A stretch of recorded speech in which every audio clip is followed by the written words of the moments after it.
Hello दोस्तों, जैसे कि आप सब लोग जानते ही होंगे कि एम एस धोनी को ICC hall of the fame में चुना गया है, अवार्ड के लिए चुना गया है। लेकिन क्योंकि उनकी तो उपलब्धियाँ इतनी हैं, क्योंकि जब तक वो खेल रहे थे आईसीसी के जितने भी तरह के फॉर्मेट में जितने भी तरह के टूर्नामेंट होते रहे उन्होंने सब जीते हैं। उन्होंने हर एक ट्रॉफ़ी जीती है, जो ट्रॉफ़ी आईसीसी हो, चाहे वो एशिया की हो, चाहे कोई भी हो, चाहे एशिया कप की, चाहे एफ्रो एशिया कप हो। उन्होंने हर तरह की एशिया की ट्रॉफ़ी जीती है, आईसीसी की ट्रॉफ़ी जीती है। तो उन्होंने अपने तकरीबन 10-11 साल के कैप्टनसी के करियर में उन्होंने हर मुकाम हासिल किया है, क्योंकि इस डेकेड के वो सबसे कामयाब कप्तानों में से एक हैं वो। तो ऐसे में तो आईसीसी ने उनको इसलिए हॉल ऑफ फेम अवार्ड में नॉमिनेट किया है। तो दोस्तों, इसमें हमारी जदोजहद होगी इंडिया की बात, लेकिन इसमें डबल स्टैंडर्ड लोग भी हैं, कुछ इस चीज़ को एंजॉय कर रहे हैं। पाकिस्तान के कुछ यूट्यूबर और कुछ एक्स क्रिकेटर, किसी को लग रही है मिर्ची, तो कोई इस चीज़ को सेलिब्रेट कर रहे हैं। लेकिन दोस्तों, बात तो ये है कि इन लोगों का डबल स्टैंडर्ड है। कहते हैं ना, एक तरफ तो इंडिया की बुराई भी करनी है इन्होंने, और व्यूज़ के लिए इंडिया के प्लेयरों को तलवे भी चाटने हैं। जैसे कि कुछ लोग कह रहे हैं कि हाँ, शाहिद अफरीदी को क्यों नहीं चुना गया। भाई, उसने जीता क्या आज तक? एम एस धोनी का शाहिद अफरीदी से आधा करियर होगा, लेकिन उसने आईसीसी की हर ट्रॉफ़ी जीती है, एशिया की हर ट्रॉफ़ी जीती है, एफ्रो एशिया कप तक जीता है उसने।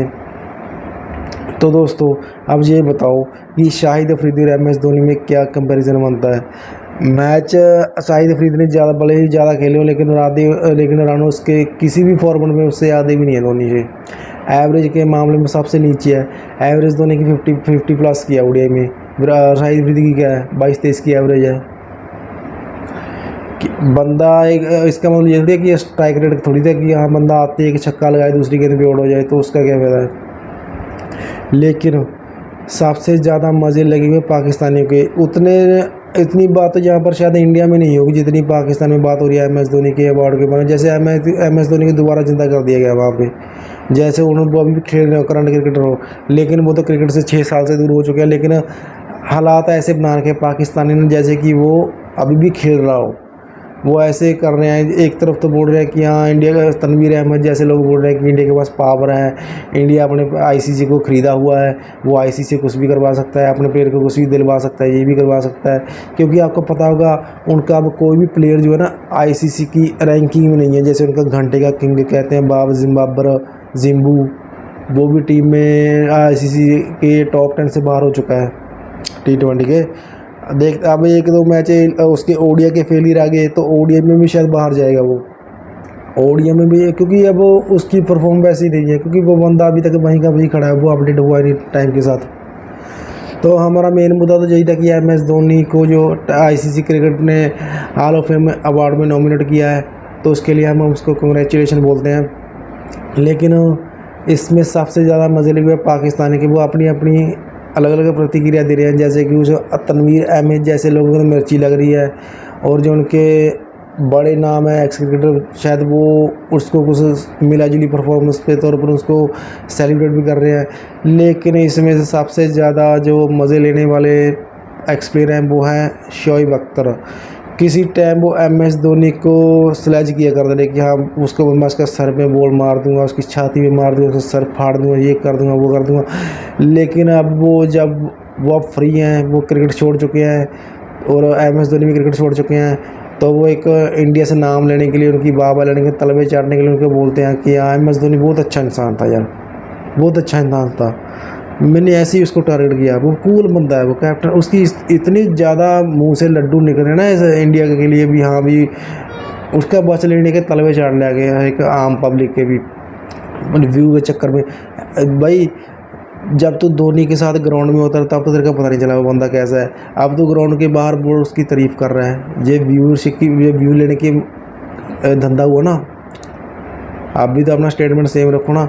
अब बोलते हो कि हाँ, एम एस धोनी एक कूल बंदा था यार, मैंने गलत किया उसके साथ, ऐसा किया मैंने उसके साथ, मुझे ऐसा नहीं करना चाहिए था।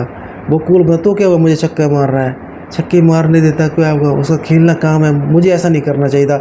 अब ऐसे कहते हैं ना कि मीठा भीगी बिल्ली बनकर उसको दिखा रहा है, जैसे ना कि हाँ, उसने बहुत बड़ा गलती कर दी हो। चलो भाई, हम तो ये तो बात ही कर रहे थे कि MS धोनी के बारे में, जो पाकिस्तान के यूट्यूबर है ना, कहते हैं ना हमारे यहाँ पे एक पुराने ज़माने का साइकिल खड़ा है, उसका भी स्टैंड है, लेकिन इनका कोई स्टैंड नहीं है। इन्होंने अपनी बकबक चालू रखनी है, इनका कोई स्टैंड ही नहीं है यूट्यूबर का, पाकिस्तानी एक्स क्रिकेटर का, यूट्यूबर का। इन जहाँ पर इनको लगता है कि यहाँ पर व्यू आएंगे, चाहे इंडिया की बुराई कर लो, चाहे इंडिया की अच्छाई कर लो, ये ना टॉपिक देखकर उसके ऊपर अलग अलग प्रतिक्रिया देते हैं। इनके कुछ लोग तो हमारी किसी बात को नेगेटिव ले जाते हैं, किसी चीज़ को हमारी को पॉजिटिव ले जाते हैं, लेकिन ये ना हमारे फीलिंग का, हमारे जज्बातों का ना फ़ायदा उठाते हैं। एक अगर यदि हमारे पास ये हमारे को जो नेगेटिव बोलेंगे तो हम इनको गाली निकालने के लिए इनको व्यू देंगे, अगर यदि हमारे लिए पॉजिटिव बोलेंगे तब भी हम इनको देखेंगे, क्योंकि ये चाहते ही यही हैं कि हमारा कॉमेडी, इनको एक ना कहते हैं ना कि ज़रिया मिल गया है हमारा, हमें एंटरटेन करते हैं ये। जैसे कॉमेडी होता है ना, कपिल शर्मा को फेल कर देते हैं, एंटरटेनमेंट करते हैं ये हमारा। अगर जिन्हें सीरियस होकर बात करेंगे तो इनको देखेगा कौन, ये ना इंडिया के खिलाफ नेगेटिव और पॉजिटिव बोल कर हमारा एंटरटेनमेंट करते हैं ये। इनको पता है इनकी बातों में कोई दम नहीं होता, इनको अपने पड़ोस का तो पता नहीं होता, ये हमारे अपने घर मोहल्ले का तो पता नहीं था, ये हमारे यहाँ पर इंडिया के झाँक कर तो ऐसे देखते हैं जैसे कि इन्होंने सब कुछ देख रखा हो, जहाँ पर लाइट है, यहाँ पर पानी है, यहाँ पर आग है, यहाँ पर पता नहीं क्या क्या बोलते रहते हैं, इनको अपने खुद का पड़ोस का पता नहीं होता। तो ऐसे में दोस्तों आज हम बात कर रहे थे MS धोनी के बारे में। अगर यदि आपको हमारी वीडियो पसंद आई तो हमारी वीडियो को लाइक शेयर, हमारे कमेंट बॉक्स में कमेंट करके